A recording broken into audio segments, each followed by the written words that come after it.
जी गालिब।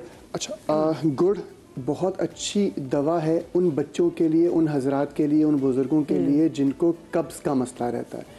जिस तरह हमने पहले भी बात की कि डाइजेस्टिव सिस्टम को ये बहुत ज़्यादा बेहतर करता है, लेकिन मैं एक चीज़ वाज़े करूँ, गुड़ बहुत ज़्यादा इस्तेमाल वो लोग नहीं करेंगे या वो बच्चे नहीं करेंगे जिनको कब्ज़ मतलब लूज मोशन की कैफियत रहती है। जिस तरह अभी डॉक्टर बिल्किस ने भी कहा कि छोटी हड़ के बारे में कि खाना खाते ही वॉशरूम जा रहे हैं, तो उनके लिए गुड़ बहुत ज़्यादा इस्तेमाल उनके लिए नुकसानदेह हो सकता है, क्योंकि वो फिर उनकी एक लोटा पेट की कैफियत पैदा कर देगा।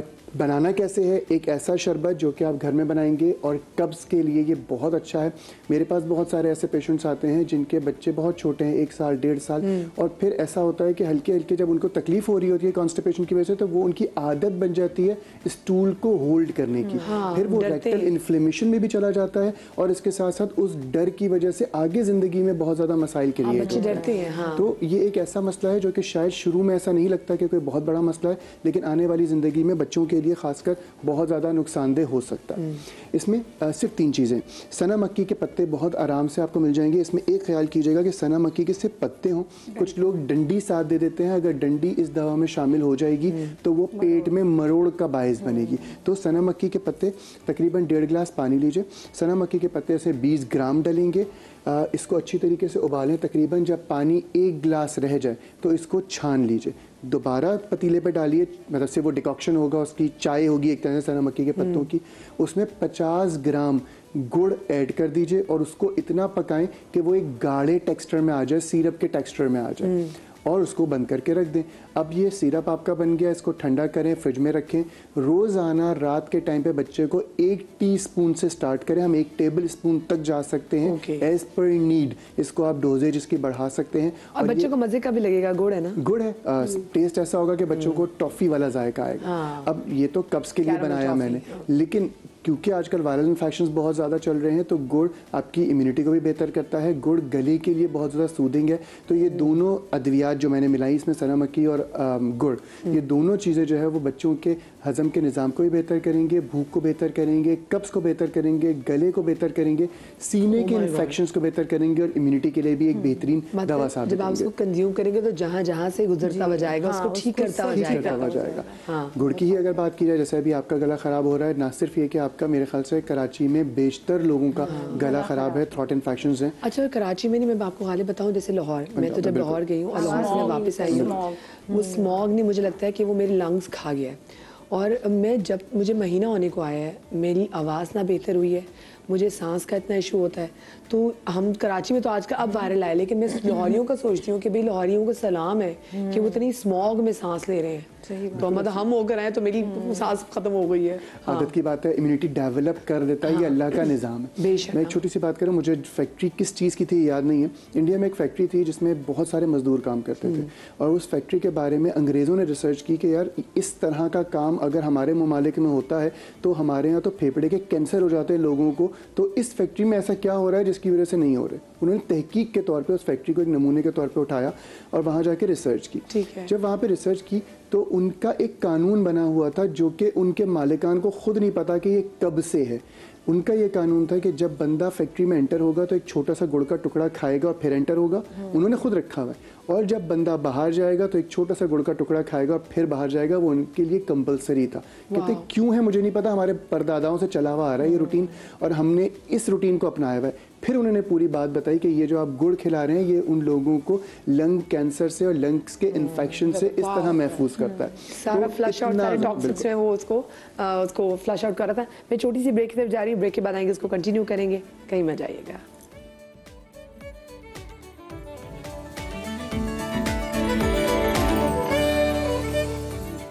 जी जनाब, welcome back after the break. और आज हम बात कर रहे हैं, आज हम गुड़ जैसी बातें करें, क्योंकि आज हमारा जो शो भी है वो गुड़ के हवाले से, और गुड़ का ये सीज़न भी बड़ा ज़बरदस्त है। इसलिए मैं एक टिप, किसी के घर जाएं, कोशिश करें, क्योंकि अच्छा गुड़ महंगा बहुत होता है। हाँ। तो किसी के घर जाएं, बजाय आप केक लेके जाएं, वो आजकल 2-3 हज़ार के तो केक्स मिल रहे हैं, तो अच्छा गुड़ किसी के घर लेके जाएं। मेरे ख्याल से ये ऐसी ऐसी प्यारी चीज़ें, मूंगफली वाला गुड़, मूंगफली वाला गुड़ और ऐसी जो चीज़ें हैं वो ज़रूर लेके जाएं। जी, हम क्या चीज़ बनाने जा रहे हैं गालिब अब? अच्छा, हम बात कर रहे थे गले के इन्फेक्शन, चाहे जी, वो चेस्ट इन्फेक्शन हो, चाहे वो थ्रोट इन्फेक्शन हो, उसके लिए एक बहुत अच्छी रेमेडी, जैसे मैंने गुड़ के बारे में भी अर्ज़ की कि गुड़ बहुत अच्छा है हमारी इम्यूनिटी को इंक्रीज़ करने के लिए, और डिफरेंट किस्म के जो बैक्टीरियाज़, या चाहे वो वायरल इन्फेक्शन हो चाहे बैक्टीरियल इन्फेक्शन हो, के ख़िलाफ़ लड़ने की सलाहियत को बहुत ज़्यादा बेहतर करता है। तो हम सबसे पहले एक गिलास पानी लेंगे। घर में ये तमाम चीज़ें आई थिंक मौजूद होती हैं, बआसानी हम लोग इसको कंज्यूम कर सकते हैं।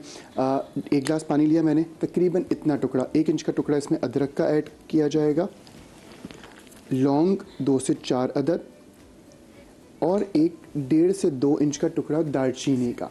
सिर्फ ये कहवा बना लें, इसको एक उबाल आ जाए, इसको छान लें, इसमें आधा चाय का चमचा गुड़ ऐड कर लें, और ये एक बेहतरीन कहवा बन गया जो कि आपके थ्रोट इन्फेक्शंस के लिए और चेस्ट के लिए एक बेहतरीन दवा है।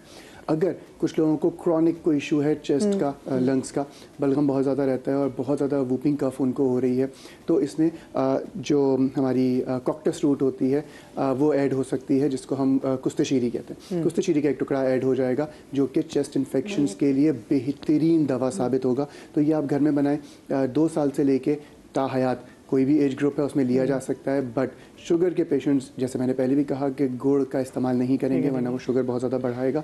गुड़ के बगैर भी अगर इस्तेमाल किया जाएगा तो यकीनन थ्रोट इन्फेक्शंस वगैरह में बहुत ज़्यादा मुफीद होगा।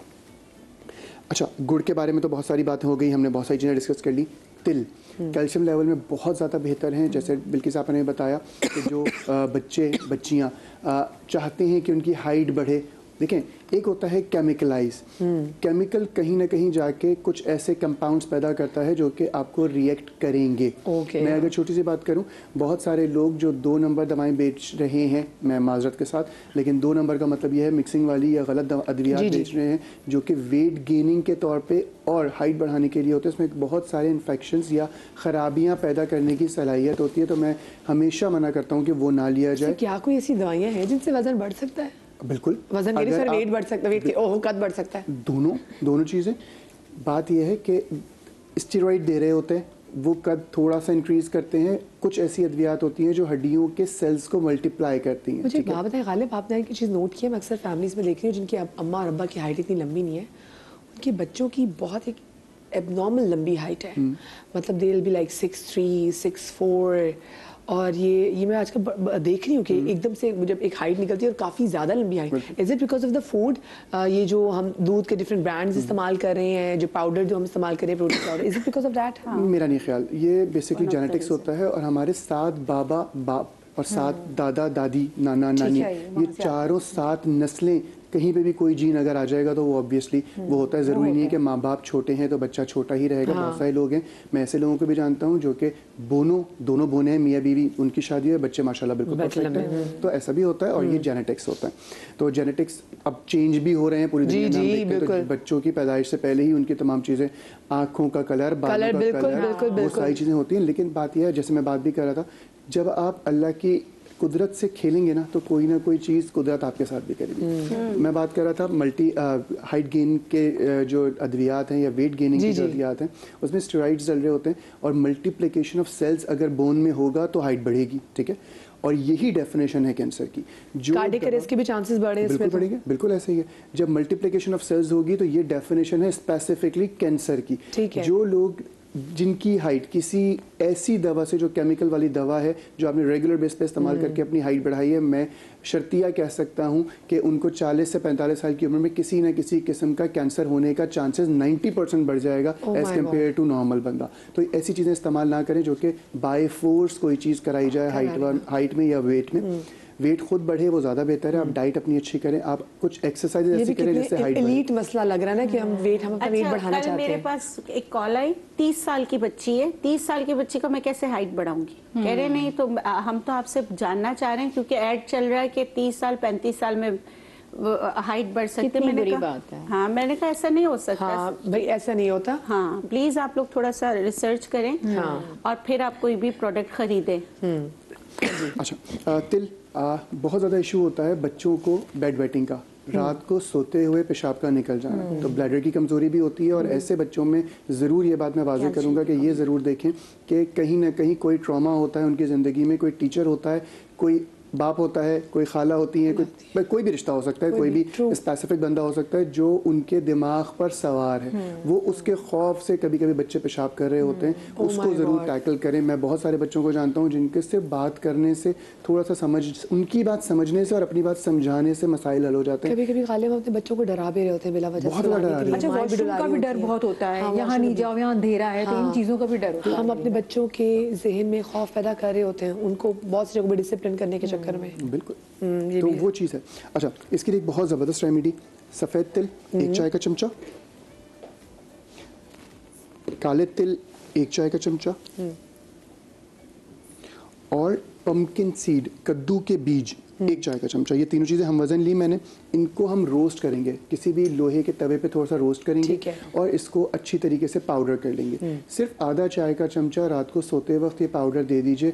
इंशाल्लाह वो हजरात या वो ख़वातीन खासकर जिनको कंट्रोल ऑफ यूरिन में आजकल इशू होता है, खांसना या छींकना भी बेवजू कर देता है, तो उनके लिए भी और उन हजरात के लिए भी जो कंट्रोल नहीं कर पाते यूरिन, उनको होता है कि फ़ौरन अर्ज होती है कि वॉशरूम जाना है, और ख़ासकर उन बच्चों के लिए जो बिस्तर पर पेशाब करने के आदी हो जाते हैं, उनके लिए बहुत ज़बरदस्त रेमेडी है। आधा चाय का चमचा रात को सोने से पहले दें, इंशाल्लाह इसमें बहुत ज़्यादा फ़ायदा होगा। ये रेमेडीज़ थी कुछ इस तरह की जिसमें बहुत ज़्यादा फ़ायदा हो। और अगर ब्लड प्रेशर की बात की जाए तो तिल ब्लड प्रेशर को कंट्रोल करने के लिए भी बेहतरीन दवा है। इसमें भी सिर्फ 3 इंग्रेडिएंट्स मैं लूँगा। असरॉल बूटी बहुत कॉमनली पंसारी से मिल जाती है, ये इस तरह की होती है। असरॉल बूटी 50 ग्राम, सफ़ेद तिल इसमें मैं 50 ग्राम लूँगा, और सफ़ेद ज़ीरा 50 ग्राम। ये तीनों चीज़ें, सफ़ेद ज़ीरा, असरॉल बूटी और सफ़ेद तिल, इन तीनों चीज़ों का मुरक्कब बना लें, पाउडर कर लीजिए, और ये पाउडर अपने पास बना के रख लें। रोज़ाना सुबह नाश्ते के बाद आधा चाय का चमचा और रात को खाने के बाद आधा चाय का चमचा अगर लिया जाए तो ये आपके ब्लड प्रेशर को कंट्रोल करने में बहुत ज़्यादा मददगार साबित होगा। मैं फिर कहूँ, डॉक्टर बिल्किस ने भी एक बात की, कोई भी रेमेडी अपनाएं तो पहले अपनी जो मेडिकेशंस चल रही हैं वो यकीनन साथ इस्तेमाल करें। आपका ब्लड प्रेशर बेहतर होगा, आप डॉक्टर के पास जाएं, उससे मशवरा करें, वो डॉक्टर दवा की पोटेंसी को कम करेगा आपकी ज़रूरत के तहत। कुछ लोग जो ये काम करते हैं कि मैं ये रेमेडी कर रहा हूँ तो ये अद्वियात बिल्कुल छोड़ दूँ, वो उनको फिर रिएक्ट करता है, ज़िम्मेदार रेमेडी को ठहराया जा रहा होता है। वो रेमेडी नहीं होती, वो आपकी छोटी छोटी खुद की गलतियाँ होती हैं जो कि आपको परेशानी का बायस बन जाती है। बताइएगा, आपने तिलों की बात की, सफ़ेद तिल की, इसमें कैल्शियम बहुत ज़्यादा है, माफ़ कीजिएगा। तो जिन लोगों को अगर किडनी में स्टोन्स का इशू है, क्या वो ले सकते थे? तिल 2 लोग ले सकते हैं, जिनको किसी भी किस्म का स्किन इन्फेक्शन हो वो ना लें, और जिन लोगों को ब्लोटिंग की कैफियत रहती है, या वही वाली बात जैसे मैंने गुड़ के लिए कही थी, जिन लोगों को बहुत ज़्यादा वॉशरूम बहुत फ्रीक्वेंट आना शुरू हो जाता है, कुछ लोगों को, कुछ बच्चों को, कुछ हजरात को या ख़वातीन को, वो लोग अगर तिल ना लें तो वो ठीक है। गुर्दे के मरीज़ एक हद तक लिया जा सकता है, जैसे मैंने आधा चाय का चमचा बोला, इसमें कोई इशू नहीं है। वही चीज़ हम जल्दी सही होने की कोशिश में 1 पाव खा लूँगा तो ऑब्वियसली वो कहीं ना कहीं बहुत ज़बरदस्त वाला रिएक्शन करेगा। तो ये रेमेडीज़ थी। तो आपकी कंप्लीट होगी।